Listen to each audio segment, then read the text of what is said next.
August 12, 2000. The Barents Sea, above the Arctic Circle. 118 Russian sailors are aboard the pride of their navy, the nuclear submarine Kursk, the largest attack submarine in the world. At 11:28 a.m., two explosions tear through the vessel. The Kursk plunges 350 feet to the seafloor. 95 men die instantly, but 23 survive, trapped in the rear compartment, waiting for rescue. For 8 hours, they bang on the hull, SOS in Morse code. Rescue ships above can hear them. They know exactly where the survivors are. But Russia's President Putin is on vacation. He refuses to return. He refuses international help. For 5 days, he says no to British and Norwegian divers who beg to assist. By the time help finally arrives, all 23 men are dead. One officer left a note. "None of us can get to the surface." The note was dated just 2 hours after the explosion. They knew they were going to die, and the world listened as it happened. This is the story of the Kursk, the disaster that Putin tried to hide. The Barents Sea, August 10, 2000. The K-141 Kursk is a Project 949A Oscar II class nuclear submarine. At 505 feet long and weighing 24,000 tons, she's a giant, 3 times larger than most American attack subs. Built in 1994, the Kursk represents Russia's attempt to maintain naval superiority after the collapse of the Soviet Union. She's armed with 24 Granite cruise missiles, each one designed to sink an American aircraft carrier. The submarine cost over $1 billion to build. Her mission? Hunt and destroy carrier strike groups. The crew of 118 are among Russia's finest, young, highly trained, elite. Many come from Kursk and surrounding areas, sons of naval families. Captain First Rank Gennady Lyachin, age 45, commands the vessel. He's an experienced submarine captain with an impeccable record. On August 10th, the Kursk departs from Vidyayevo Naval Base to participate in Summer X, the largest Russian naval exercise in over a decade. It's Russia's chance to prove that despite economic hardship, their navy still commands respect. Over 50 ships and submarines gather in the Barents Sea. The Russian aircraft carrier Admiral Kuznetsov and battlecruiser Pyotr Veliki lead the exercise. Fighter jets roar overhead. This is a show of strength. The Kursk's role is clear. Simulate an attack on the Kuznetsov using practice torpedoes. It's a routine drill the crew has performed many times. But this time, the Kursk is loaded with a full complement of live weapons. 24 cruise missiles, 24 torpedoes, including the massive Type 6576A super heavyweight torpedoes, each weighing 4.5 tons. These particular torpedoes use hydrogen peroxide as fuel, a chemical so unstable that Britain's Royal Navy banned it decades ago after multiple accidents. The fuel is cheap, but extremely volatile. Any leak, any crack in the fuel chamber, any contact with certain metals, and it explodes. August 12, 2000, 11:20 a.m. The Kursk maneuvers into attack position. Captain Lyachin radios exercise control, preparing to execute mock torpedo attack. In the forward torpedo room, crew members prepare to launch 2 practice torpedoes. Everything follows protocol. The procedure is routine. But in tube number 4, something has gone catastrophically wrong. One of the Type 6576A torpedoes has developed a leak. Hydrogen peroxide is seeping from the fuel chamber. When it contacts the bronze and brass fittings in the torpedo tube, a violent chemical reaction begins.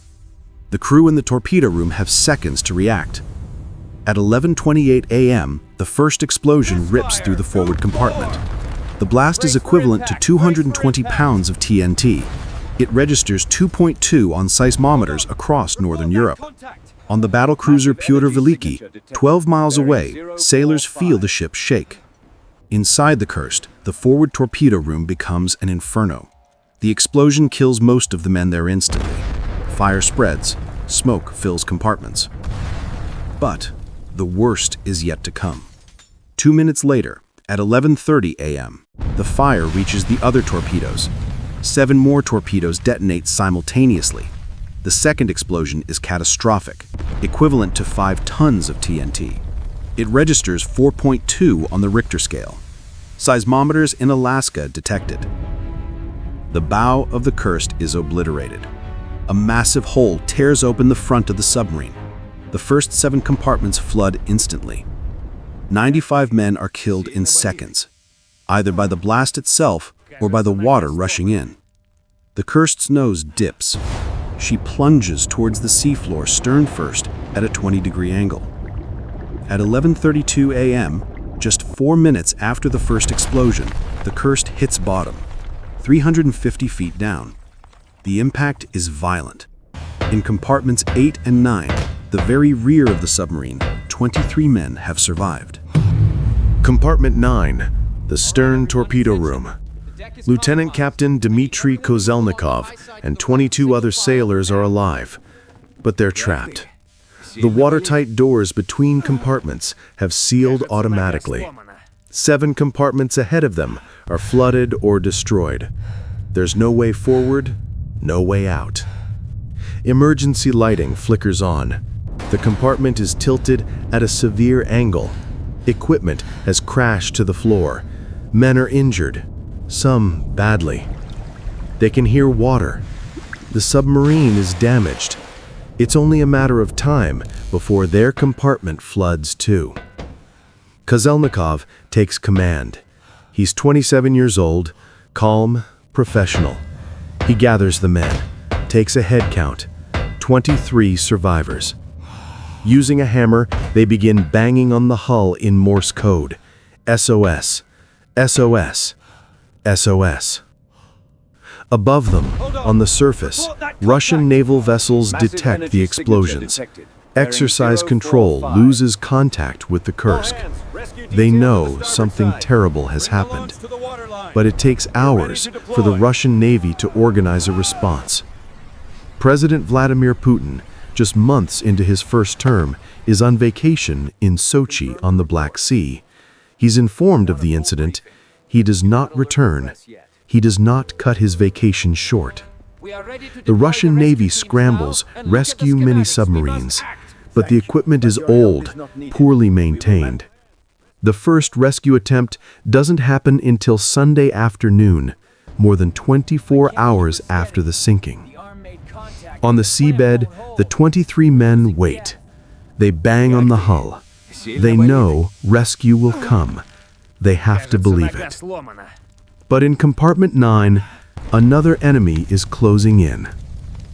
The explosion has damaged systems throughout the submarine. A fire has started somewhere in the compartment. It's producing carbon monoxide, a colorless, odorless, deadly gas. The men don't know it's there. They can't smell it. They can't see it. Carbon monoxide replaces oxygen in the blood. You become confused, drowsy. You lose consciousness. Then you die. Koselnikov, trained in emergency procedures, realizes what's happening. The men are becoming sluggish. Some are falling asleep and not waking up. He finds a pen and paper. At 1:34 p.m., just 2 hours after the explosions, he writes a note. It's 13:34. All personnel from Section 6, 7, and 8 have moved to Section 9. There are 23 people here. We have made this decision because of the accident. None of us can get to the surface. He lists the names of the survivors. He records the time. He knows this note might be the only evidence of what happened to them. The men continue banging on the hull, weaker now, slower. On the surface, Russian rescue many subs make repeated attempts to dock with the Kursk's escape hatch. Every attempt fails. The equipment malfunctions, batteries die. The submarines can't stay submerged long enough. International help is offered. Britain and Norway have advanced deep-sea rescue systems. They can reach the Kursk. They beg Russia to let them try. The Russian government refuses. This is a matter of national pride. Russian technology will save Russian sailors. They don't need Western help. Days pass. In compartment 9, the carbon monoxide levels rise. One by one, the men lose consciousness. The banging on the hull stops.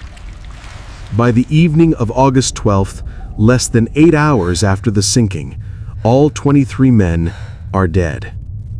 The Russian Navy doesn't tell anyone. Putin remains on vacation until August 21st, 9 days after the disaster. By the time he finally visits the site, the entire crew has been dead for over a week. On August 17th, Russia finally accepts international help. British and Norwegian divers arrive. On August 21st, they open the rear escape hatch.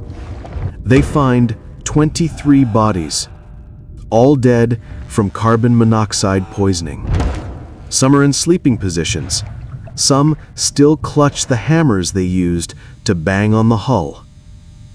They find Koselnikov's note in his pocket, the final testimony of men who died waiting for a rescue that came too late. The Russian Navy immediately begins damage control, not for the submarine, for their reputation. Admiral Vyacheslav Popov, commander of the Northern Fleet, holds a press conference on August 13th, the day after the sinking. He talks about the success of the naval exercise. He doesn't mention the Kursk. When pressed by journalists, he claims the submarine collided with a NATO vessel. He provides no evidence. Later, he suggests it hit a World War II mine. Again, no evidence. The Navy refuses to release the names of the crew. Families gather at the naval base in Vidyayevo, desperate for information. They're given nothing. For 2 days, the Russian government doesn't even acknowledge publicly that a submarine has sunk. Putin's approval ratings plummet. Television channels, still privately owned at the time, broadcast scathing coverage. They compare the government's response to Chernobyl. One moment becomes iconic. Putin meets with families of the victims on August 22nd. A widow confronts him. She's injected with a sedative mid-sentence and dragged away while cameras roll. The image horrifies the world. The official investigation begins, but it's secretive from the start. In December 2000, Russian officials finally admit the truth. A torpedo exploded. Hydrogen peroxide fuel leaked. The crew wasn't properly trained to handle these torpedoes. Equipment was faulty. Safety protocols were ignored. A secret internal report is devastating. Stunning breaches of discipline, shoddy and poorly maintained equipment, negligence, incompetence, and mismanagement. But publicly, the Russian government blames everyone except themselves. NATO submarines, rogue torpedoes, bad luck. In October 2001, an international salvage operation raises the Kursk from the seafloor. The bow section, too damaged and radioactive, is left behind and sealed with concrete. The salvaged portion is brought to a dry dock. Investigators examine every inch. They recover the bodies. They find Koselnikov's note. The evidence is clear. The torpedo exploded, the rescue was botched, international help was rejected for political reasons. 23 men died needlessly. But the Russian government issues only a 4-page public summary of the 133-volume official report. The rest remains classified. No senior officials are held accountable. Admiral Popov is quietly fired. A few junior officers are disciplined. That's it. For Putin, the Kursk disaster is a PR catastrophe, but it teaches him a valuable lesson: control the media. Within 2 years, Putin seizes control of Russia's major television networks. Critical coverage of the government disappears. Independent journalism is crushed. Today, most Russians under 30 have never heard of the Kursk. State media doesn't mention it. It's been erased from public memory. But the families remember. The 118 names carved on memorials remember. And the note in Koselnikov's pocket remembers, none of us can get to the surface. The Kursk disaster changed submarine safety procedures worldwide. Hydrogen peroxide torpedoes were permanently banned by Russia. Training protocols were overhauled. Rescue equipment was modernized. International submarine rescue cooperation agreements were signed. The same agreements Putin rejected in 2000. But for the 118 families, these changes came too late. Of the 118 crew members, 23 might have been saved if Russia had accepted help immediately, if Putin had prioritized rescue over pride, if equipment had been maintained properly. Today, memorials stand in St. Petersburg and Vidyayevo. Names engraved in stone, flowers laid annually. The wreck of the Kursk's bow section remains on the seabed, sealed in concrete, a tomb for the men who died instantly. The salvage portion of the submarine was eventually scrapped, but not before Koselnikov's note was recovered and preserved. It's now in a Russian naval museum, a testament to men who knew they were dying and documented it for those who would come after. "It's dark here to write, but I'll try by feel," Koselnikov wrote in his final lines. "It seems like there are no chances, 10 to 20%. Let's hope that someone will read this." Here's a list of personnel from Section 7 and 8 who are now in Section 9 and will try to get out. He drew arrows on the paper, instructions for rescue. Even in his final moments, he was a professional naval officer trying to help those who would come after. All 23 men who survived the initial explosions died waiting, listening to rescue attempts above them, hoping, until the carbon monoxide took them. Putin's handling of the Kursk became a defining moment of his early presidency. He learned to control information, to suppress dissent, to project strength even when facing catastrophic failure. The Kursk disaster taught the Russian government a lesson: don't let the media tell the story. And for 20 years, they haven't. The Kursk submarine disaster shows us what happens when pride matters more than lives. When politics trumps rescue. When governments choose silence over transparency. 118 men died, 23 of them needlessly, waiting for help that came too late because of political decisions. If this story made you think about what governments hide from us, hit that subscribe button. We're uncovering maritime disasters where the official story doesn't match the evidence. Drop a comment. Do you think Putin made the right call refusing international help for 5 days? What would you have done? Thanks for watching. Remember the 118, and never forget, when pride comes before people, tragedy follows. The Kursk, 118 souls, 23 waited to die. The ocean floor remembers what Russia forgot.